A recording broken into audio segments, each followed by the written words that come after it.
Ça doit être la légèreté de l'air. Ah. Je ne me suis jamais senti aussi jeune.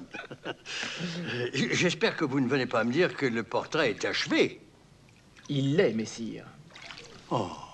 Ainsi donc, vous allez repartir pour la France.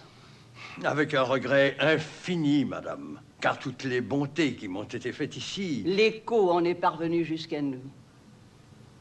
Mais votre mission est enfin accomplie. Du moins presque.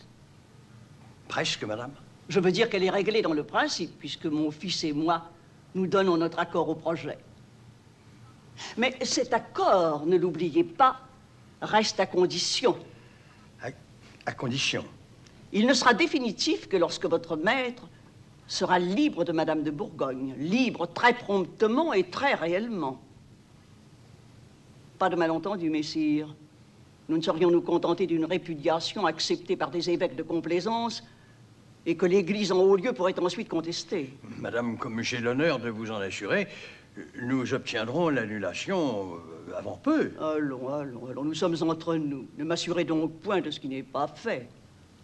Madame, cette annulation est le premier souci de Monseigneur de Valois. Je connais mon gendre. En parole, rien ne lui résiste. Qu'il soit bien convenu que nous ne donnons pas de terre. La France me paraît en avoir en suffisance. Reste ce pape. Sur le chemin du retour, madame, je m'arrête en Avignon. Et nous aurons un pape, je vous en réponds. En Avignon, voyez donc, monseigneur Duèze. Il nous est tout dévoué. Cela dit, fixons un délai. Nous ne sommes pas en peine de prétendants à la main de Madame Clémence. Et les princes ne manquent pas qui souhaitent l'avoir pour épouse. Disons que tout doit être réglé pour l'été.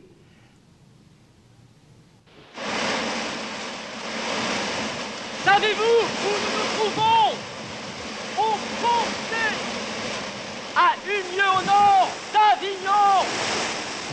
Le cardinal Duèze, que j'ai réussi à trouver en nous faisant passer pour des émissaires du roi de Naples, n'a rien trouvé de mieux pour passer inaperçu que de donner rendez-vous ici, en pleine rage de Mistral, à Messire de Bouville. Ah. Excellente initiative, mon ami. Le cardinal et moi eussions été bien en peine de nous mentir en hurlant. Je me présente à vous, monseigneur, de la part du roi de Naples. Mais vous venez aussi de la part du roi de France. Pourquoi souhaitez-vous me voir? Marigny est-il toujours aussi puissant qu'on le dit, ou bien feint-il de l'être encore? La vérité, monseigneur, est que je viens vous exprimer le souhait du roi Louis et de monseigneur de Valois d'avoir un pape au plus tôt. Un pape? Voilà 9 mois que le roi de France m'empêche par force ou par argent d'être élu. Aurait-on changé de décision à Paris en ce qui me regarde?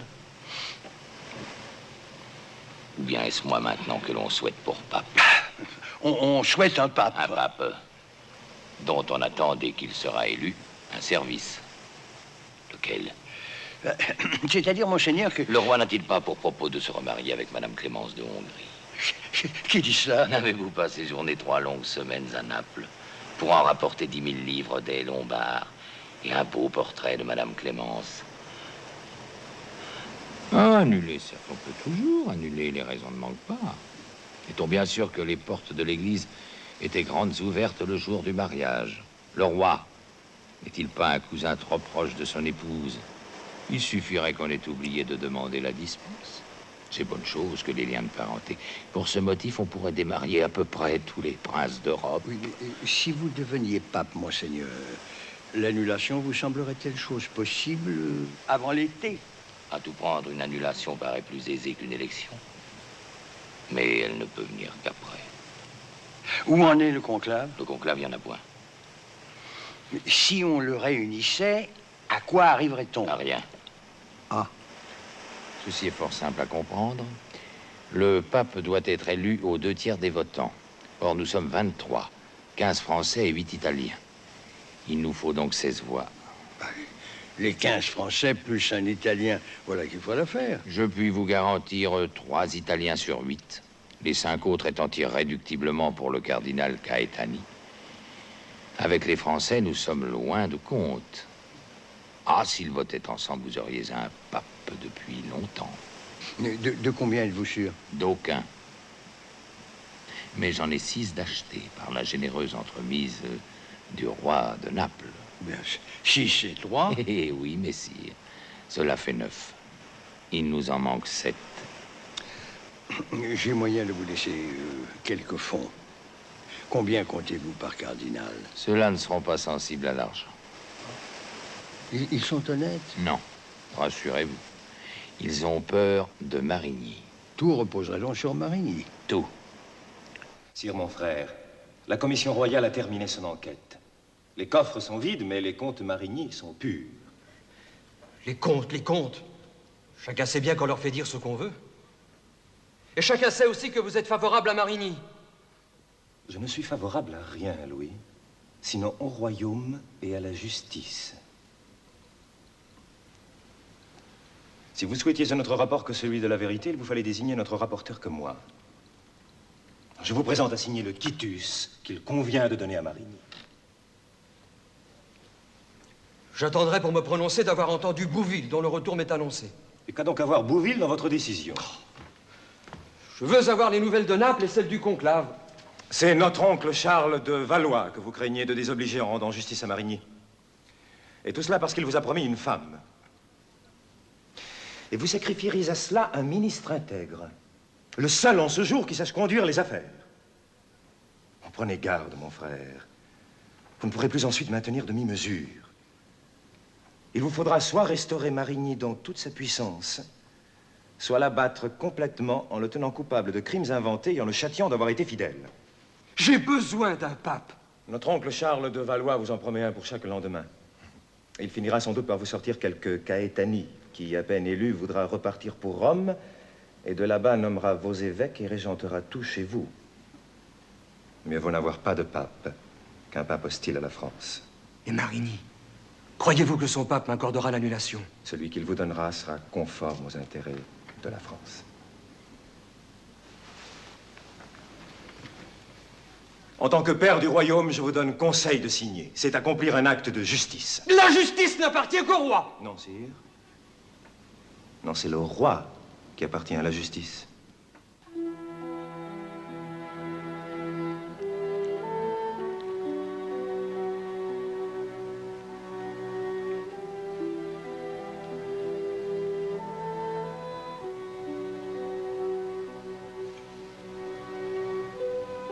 Qu'as-tu?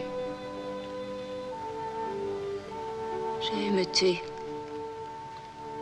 Je vais me jeter du haut de l'escalier. Oh, tu es folle. Oui. C'est à cause de toi que nous ne sortirons jamais d'ici. C'est ta faute. Tu n'as pas voulu écrire la lettre que te demandait Robert.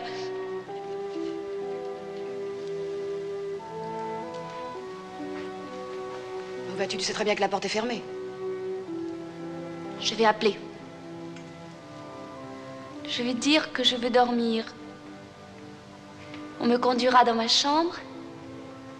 Je me jetterai du haut de l'escalier. Attends. Ils vont revenir. Robert ou un autre. Ils ne peuvent rien sans ma signature. Louis doit crever d'impatience. Je promettrai la lettre. Mais cette fois, j'exigerai de l'écrire dehors, en Bourgogne, quand nous serons libres, toi et moi. Regardez-la. Elle se croit encore reine.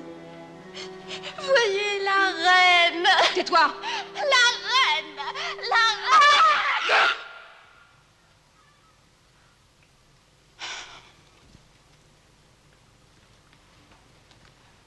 Nous sommes en train de devenir folles toutes les deux.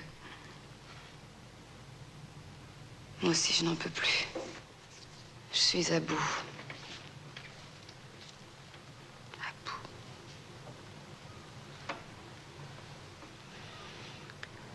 Je vais écrire la lettre.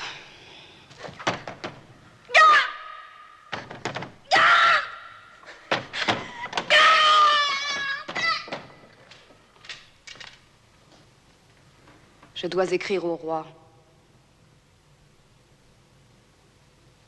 Alors, que dit-elle? Elle reconnaît et confesse que sa fille Jeanne n'est point du roi Louis, auquel elle reconnaît et confesse s'être toujours refusée de corps. Ou bien elle ment quand elle se confesse à moi, ou bien elle ment quand elle écrit. À qui a-t-elle dit de remettre la lettre? À Monseigneur d'Artois, pour qu'il la remette au roi. Et quels ordres est venu te porter, messire de pareil? De rendre compte de tout à Monseigneur de Marigny. À ta place, capitaine, je remettrai la lettre au grand inquisiteur, qui est aussi le confesseur du roi. Elle a écrit « Je confesse ». C'est donc une affaire d'église. Vous avez fort bien fait de me l'apporter. Je vous en complimente. Assurez Madame Marguerite que sa lettre ira où elle doit aller. Et s'il eut bien envie d'en écrire d'autres, faites-leur prendre le même chemin. Comment se porte Madame Marguerite? Comme on peut se porter en prison, Monseigneur. Mais elle résiste mieux que Madame Blanche, dont l'esprit paraît un peu se déranger. Veillez à leur santé de corps, qu'elle soit nourrie et chauffée. Monseigneur, je sais que ce sont vos ordres, mais je serais fort en peine de les exécuter. Et pourquoi cela? Je n'ai point reçu la solde de mes hommes, ni de quoi renouveler les fournitures, qui sont fort chères dans nos régions où la famine sévit. Ce n'est point moi ces derniers temps qui ai gouverné le trésor. Mais les choses vont revenir en ordre. Vous serez payé avant une semaine. Merci, Monseigneur. Combien vous doit-on à vous-même? Tout près de 15 livres, Monseigneur. Attendez dans l'antichambre, je donne des ordres pour qu'on vous en verse 30 sur le champ.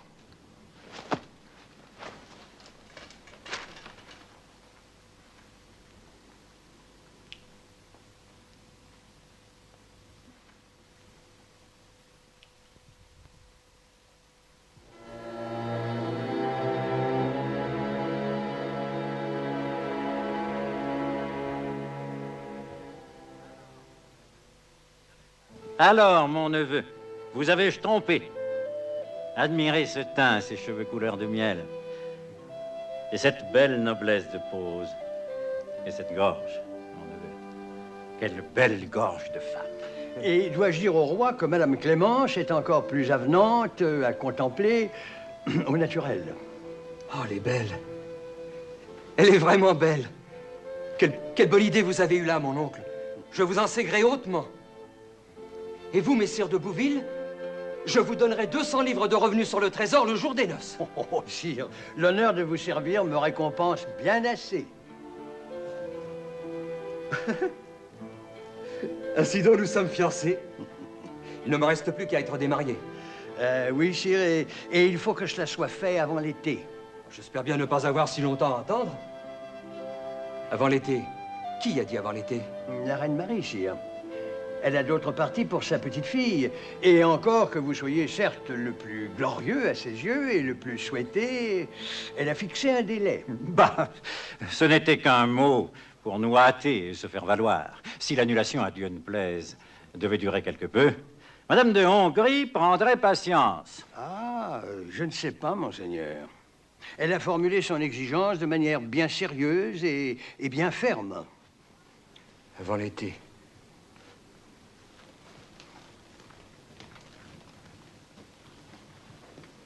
Avant l'été. Et comment avez-vous trouvé le conclave? Mal en point, sire. Il m'a été donné de m'en entretenir longuement avec monseigneur Duez, qui, s'il était élu, vous octroierait l'annulation. Duez? Eh bien oui, pourquoi pas Duez? Il lui manque 7 voix, sire. Achetez les dons. Elles sont tenues par monseigneur de Marigny, sire. Comment les tient-il? Par la peur. L'heureux homme. Ainsi donc, vous m'assurez, Bouville, que seul Marigny peut venir à bout de cette affaire. C'est mon sentiment absolu, sire. Mon neveu. Mon oncle? Vous n'allez pas donner quitus à ce coquin. D'autres que vous, mon oncle, pensent que ces comptes sont francs. 6 des barons désignés pour faire l'examen sont de cet avis. Il n'est sur 8 que votre chancelier pour partager le vôtre. Sire, mon neveu, je vous supplie d'attendre. Marigny vous trompe, comme il a trompé votre père. Je vous avais dit qu'il me fallait un pape. Mais Marigny est opposé à Duez. Eh bien, qu'il en choisisse un autre.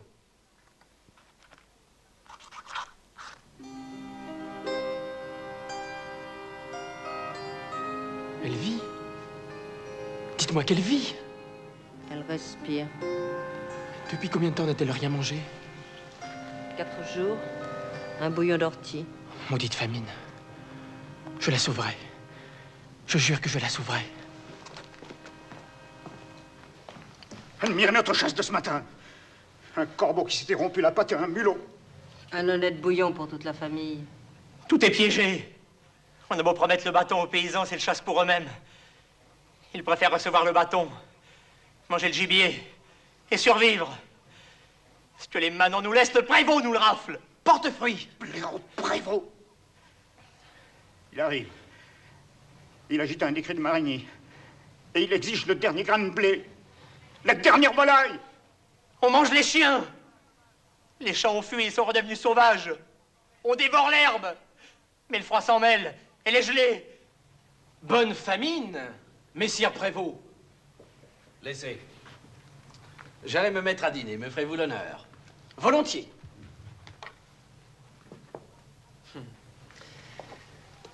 Ainsi, messire Prévost, dans un pays ravagé par la disette, vous imposez des dîmes en nature et faites saisir tout ce qu'il y reste à mâcher. Ah, messire Baglioni, c'est une grave question pour moi. Et une grande affliction, je vous le jure. Mais j'obéis aux ordres de Paris. Je suis tenu d'envoyer chaque semaine 3 charrettes de vivres, comme tous les prévôts de par ici. Parce que Monseigneur de Marigny craint l'émeute et veut tenir sa capitale en main. Et quand vos sergents ramassent de quoi remplir 3 charrettes, ils peuvent très bien en remplir 4 et vous en gardez une. C'est que, voyez-vous, si l'on veut maintenir l'ordre dans le royaume, il faut bien nourrir ceux qui ont charge d'y veiller. Mais oui, c'est l'évidence. Vous agissez comme pour les tailles d'impôts, vous les avez en fermage. Il faut bien que vous payiez vos sergents. À propos, comment vous y prenez-vous? Vous doublez l'impôt? C'est que nous y sommes obligés. Déjà, pour avoir ma charge, j'ai dû fourrer la paume d'un des commis de Marigny. Un commis de Marigny, vraiment? Eh oui! Et j'y suis tenu chaque Saint-Nicolas, sans compter le receveur, le bailli, et au bout du compte... Oui, il ne vous en reste pas tellement pour vous. Messire Prévost, je déteste voir les gens malheureux. Oh, vous savez, en me privant un peu... Ah non, je ne parlais pas de vous. Je parlais de mes commis de Naufle. Tenez, voici 20 livres. Je vais emporter du sel, de la farine, des fèves, de la viande séchée et de la viande fraîche. Et chaque semaine, vous leur en ferez même livraison. Oui, mais... Ah non, ne me remerciez pas. À propos, messire, comment vont vos comptes? Mes comptes? Ceux des châtelains de Cresset. Ne les ai-je pas réglés à votre entière satisfaction? D'ailleurs, j'ai fait gratter mes livres. Il reste la rature, messire Prévost. Venez, messire Baglioni. Je vais vous faire préparer ce que vous désirez emporter.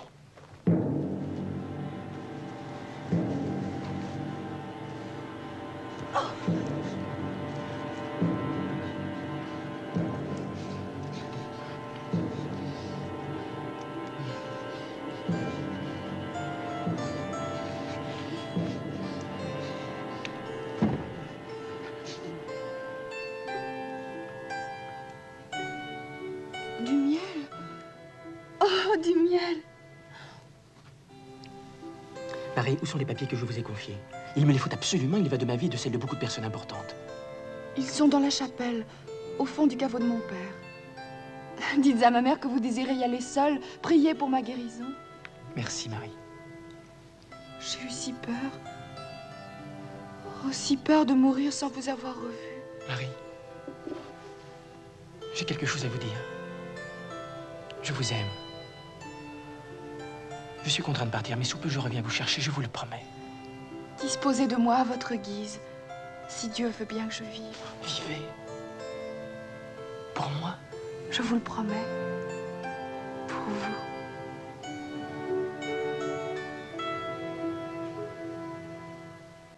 Un homme aussi puissant et aussi averti que Messire Enguerrand ne s'est pas risqué à mettre les mains dans les coffres du roi. S'il a trafiqué, c'est d'une manière plus savante. Alors qu'avez-vous à proposer pour en venir à bout? Attention, banquier, c'est une chasse à mort. Quand on ne peut abattre son ennemi de face, il faut lui serrer la main et se préparer à l'attaquer de flanc.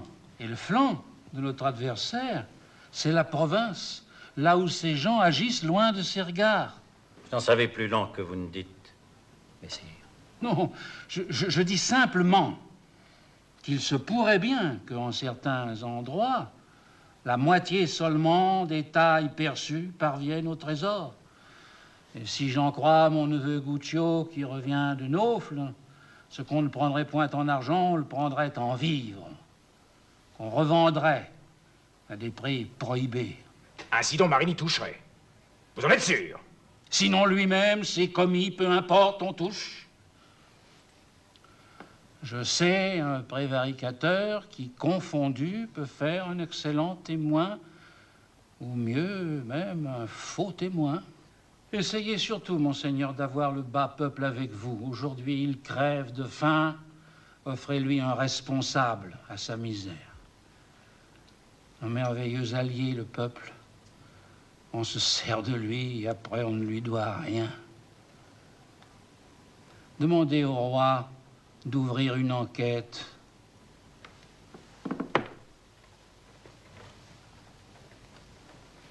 Ce sera difficile. Pour l'instant, il est tout entiché de Marigny et de son frère l'archevêque, dont il attend un pape. Je me charge de l'archevêque, monseigneur. De quelle arme disposez-vous contre celui-là?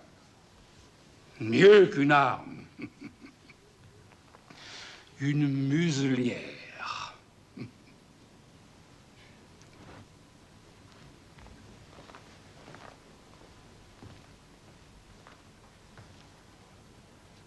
Le bonhomme est très fort. Beaucoup plus fort que nous. Plus fort, plus fort. Ils disent ce que nous pensons. Les choses paraissent plus évidentes une fois prononcées par lui, c'est tout. Alors, mon cousin, qu'allez-vous faire? Suivre le conseil de votre banquier, mon cousin. Serrer la main de Marigny et obtenir du roi la convocation des prévôts. Sire, merci. Ainsi, vous voilà rassemblés, messires les prévôts, les baillis, les sénéchaux de France. Vous comparaissez par devant le roi, qui est assisté de ses pairs, de ses barons, de ses dignitaires et officiers de la couronne. Ce matin, messires, je m'en réjouissais. Il m'était enfin donné de faire éclater au grand jour la loyauté de mes services. Oui, j'étais fier de moi, fier de vous. Mais que viens-je d'entendre? Mes oreilles se refusent à le croire. Comment? Tandis que la disette ravage nos campagnes, tandis que le royaume gémit de faim, on gaspille, on abuse, on fraude, on tond le bon peuple, on le réduit au désespoir et à la mort. Et qui fait ça? Vous, les prévôts, les baillis, vous qui devriez prêcher l'exemple, vous que je désirais irréprochable. Mais vous rendez gorge, vous restituerez tout. Qui a trompé et affamé les humbles sera châtié.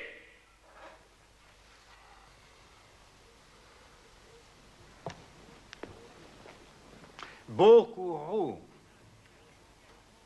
C'est un fier rôle que vous venez de jouer là devant nous, messire de Marigny. Si je n'étais mieux informé, je crois que les larmes m'auraient jailli des yeux. Pourquoi tonner de la sorte au nez de ces coquins, puisque vous partagez avec eux? Monseigneur, s'il se trouve dans toute cette chiennaille,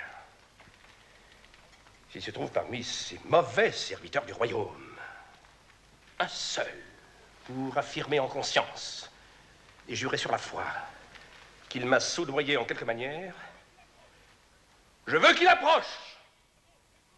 Je veux qu'il se montre.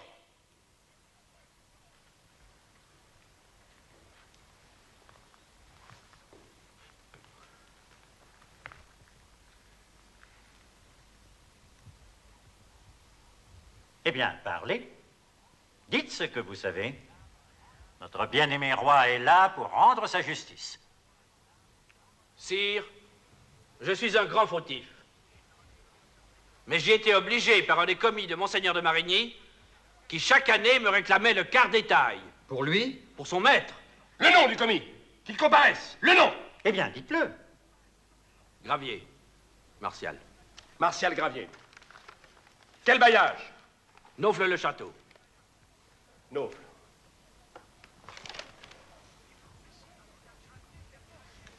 Martial Gravier est mort. Voici 5 années, sire. Non, non, ça n'est pas Gravier. Je confonds. Je veux dire Berthomieux de Pontchartrain. Il est au comte de Dreux, pas à moi. Sire, cette déposition n'est que félonie. Elle a été dictée par mes ennemis à ce mauvais serviteur et apprise avec trop de hâte pour qu'il la retienne. On ose m'accuser de vol. C'est la seconde fois que messire de Valois s'y autorise. C'est une de trop. Je ne la tolérerai pas. Sire, cet homme est un méchant homme. Il est la cause des extorsions dont on se plaint. Je suis prêt à faire la preuve qu'il est un voleur et qu'il a trahi le royaume. Sire, mon neveu, si vous ne le faites pas arrêter sur le champ, je jure Dieu que je ne reparaîtrai plus à la cour ni dans votre conseil. Vous en avez menti par la gueule. C'est vous qui mentez. Mon oncle, comment osez-vous? Marigny, reprenez empire sur vous-même, je vous en donne l'ordre. Veuillez rentrer chez vous et attendre que le calme soit revenu en chacun. Monseigneur. Partez, Marigny, vous dis-je. Bouville, reconduisez-le.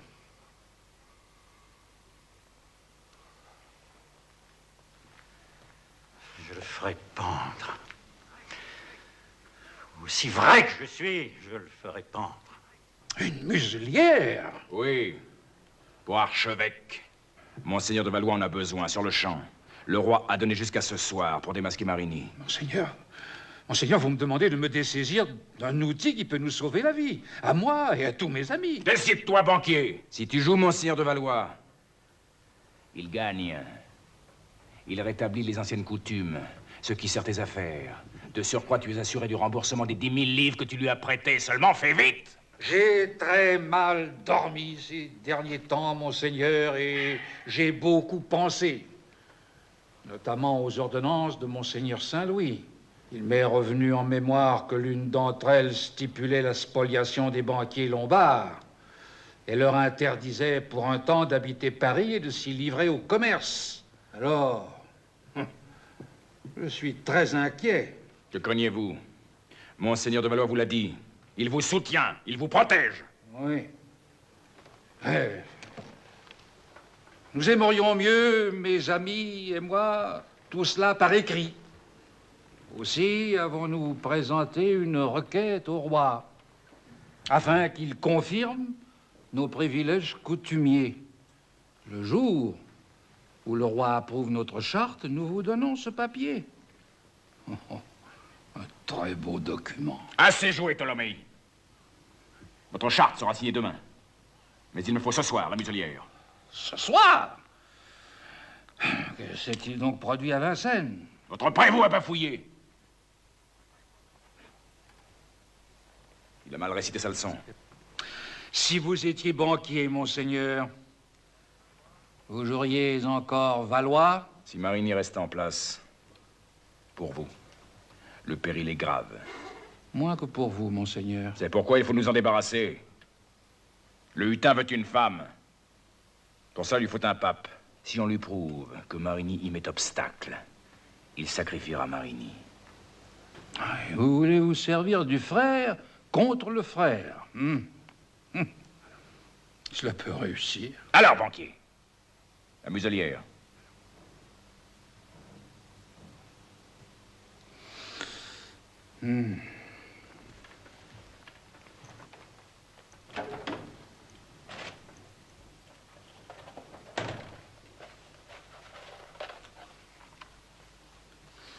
Tenez aussi.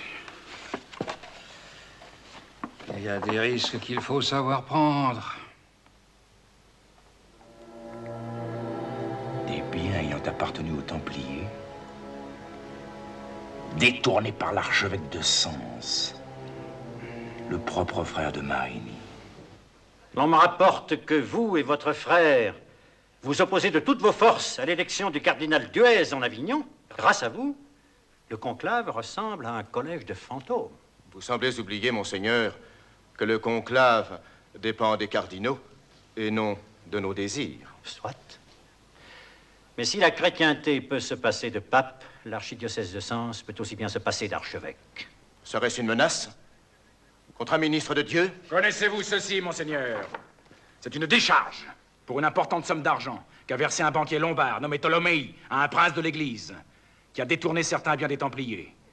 Et elle est signée Jean de Marigny. C'est un faux! J'en étais sûr! Il faut punir ce banquier faussaire, monseigneur. Hâtez-vous de faire procès devant le roi. Sinon, nous nous chargerons nous-mêmes de faire éclater la justice.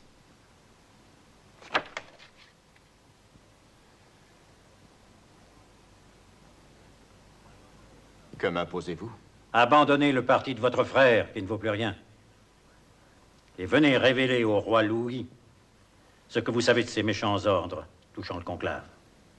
Croyez-vous que le roi m'en tiendra quitte? La dilapidation des biens du temple est affaire vénielle, comme tout ce qui a trait à l'argent. Contrarier les vœux du roi en soutenant les agissements de votre frère est manquement grave, comme tout ce qui a trait à l'État. Vous m'avez ouvert la conscience, monseigneur. Il était temps. Je suis prêt à racheter mon erreur dans le sens que vous me dicterez. Auparavant, j'aimerais que le parchemin me fût rendu. Le voilà. Il suffit que monseigneur de Valois et moi-même l'ayons vu. Notre témoignage vaut devant tout le royaume. Un autre?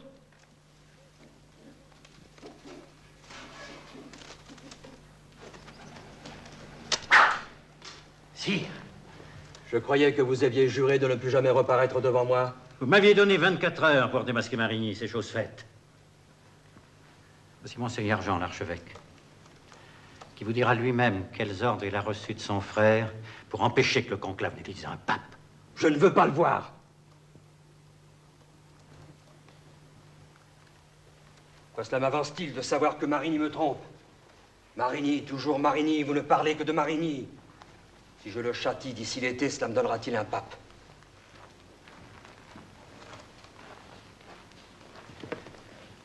Et si je vous procurais le moyen de vous passer d'un pape?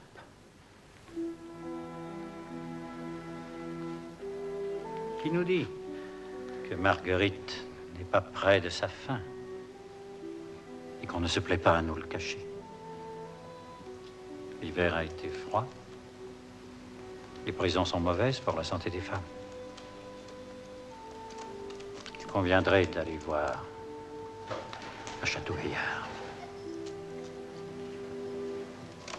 Il est vrai que l'émotion d'une visite pourrait lui être fatale. Suis-je sot? L'idée ne peut se réaliser. Pourquoi? Marguerite n'a pas le droit de recevoir de visiteurs. Qui a dit cela? Marigny. Dommage. C'est bon. Je vous donne Marigny. Je lève ma main de dessus lui.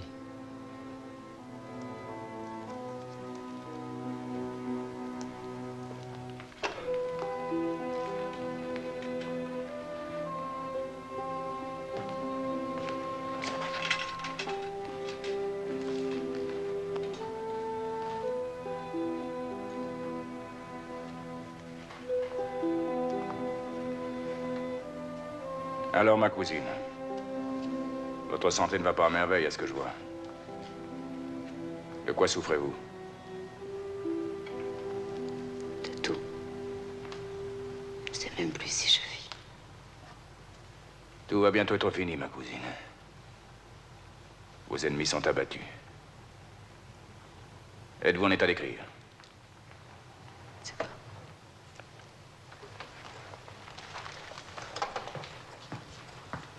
Chapelain.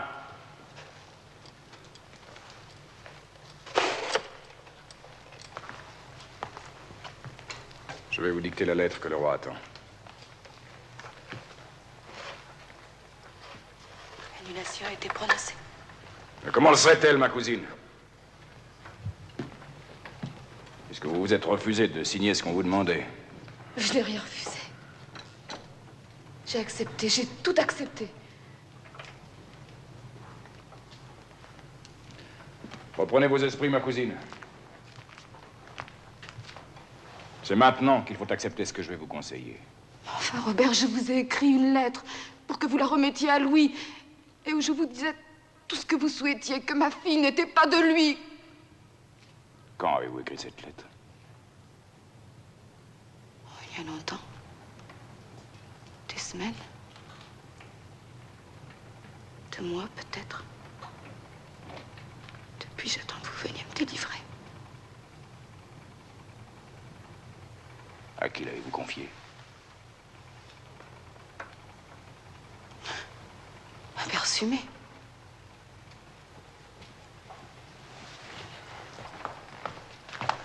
Où l'as-tu remise?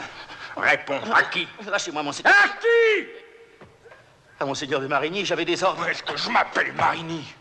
Quand on te charge d'un pli pour moi et c'est un autre que tu dois le remettre. Il m'avait affirmé... Ah, tais-toi, animal, tu es trop bête! Moi, tu es fidèle à Marigny. Mais je t'enverrai le rejoindre dans son cachot au Louvre.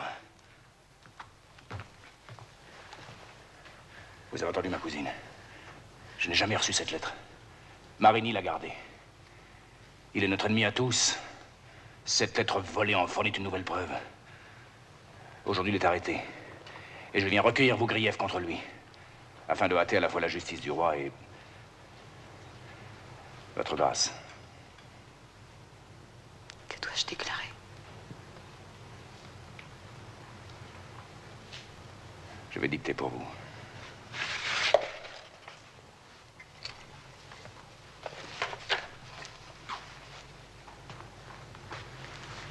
Sire, mon époux,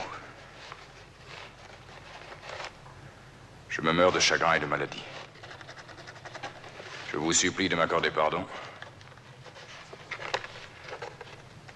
car je sens que j'ai bien peu à vivre. Tout est de la faute de messire de Marigny,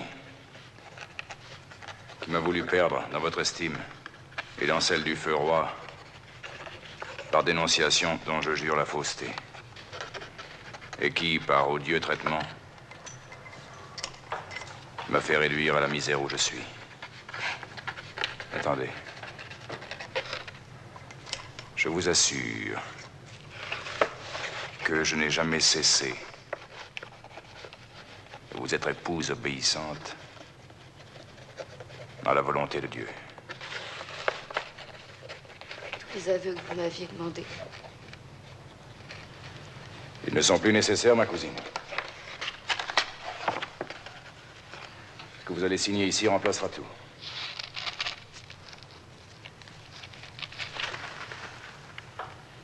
Et Blanche, que va-t-elle devenir? A-t-on pensé à Blanche? Ne vous en souciez pas, ma cousine. Signez.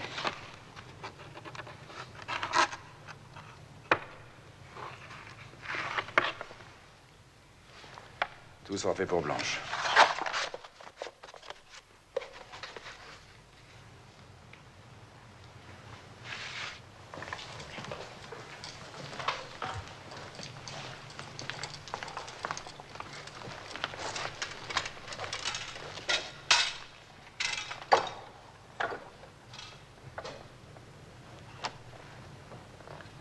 Adieu, ma cousine. Je vous souhaite de bien reposer. Robert! Oui? L'autre fois, quand vous êtes venu,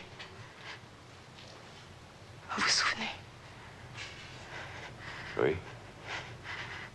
Quand vous avez voulu me prendre. Oui. Vous me désiriez, vraiment.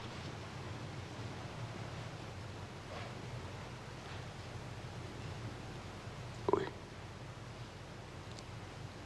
Marguerite. De toute mon âme.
C'est fait, monseigneur.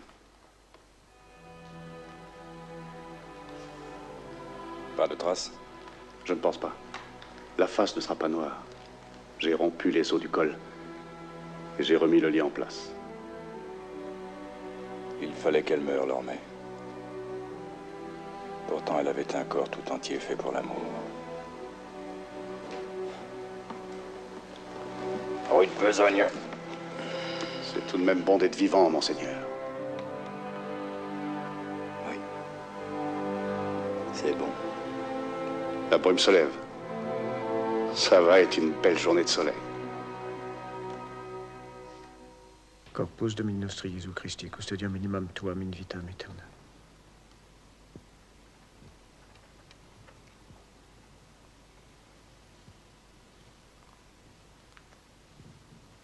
Sanguinis Domini nostri Jesu Christi, custodiam animam tuam in vitam aeterna.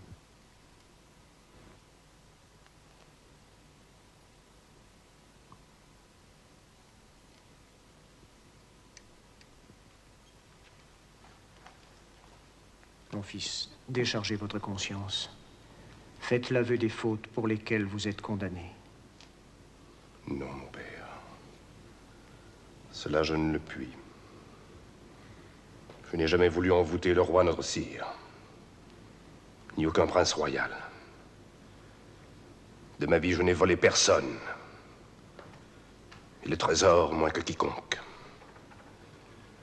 Toutes mes actions ont été commandées ou approuvées par le feu roi, mon maître. Pour de justes causes, j'ai accompli des actes injustes. De cela, mais de cela seul, mon père, je me repens.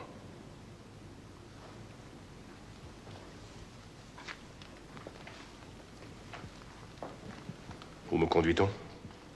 À Montfaucon, messire. C'est fort bien ainsi. J'ai fait reconstruire ce gibet. Je finirai dans mes œuvres.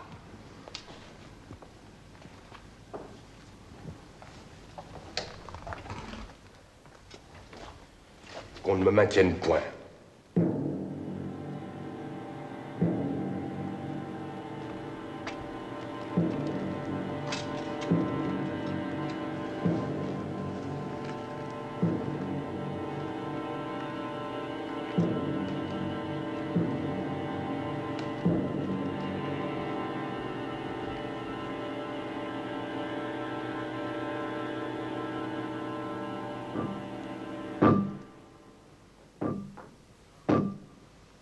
Tu entends ces coups frappés dans la galerie?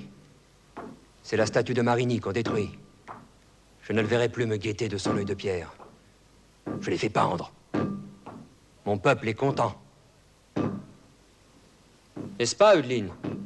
Certes, monseigneur Louis. Chacun se plaît à croire que les temps du malheur sont finis. C'est bien. Je veux qu'il en soit ainsi. Je t'avais promis d'assurer l'établissement de ton enfant. Sire, cet enfant vous bénira jusqu'à son dernier jour en ses prières. C'est justement ce que j'ai décidé. Quel prix?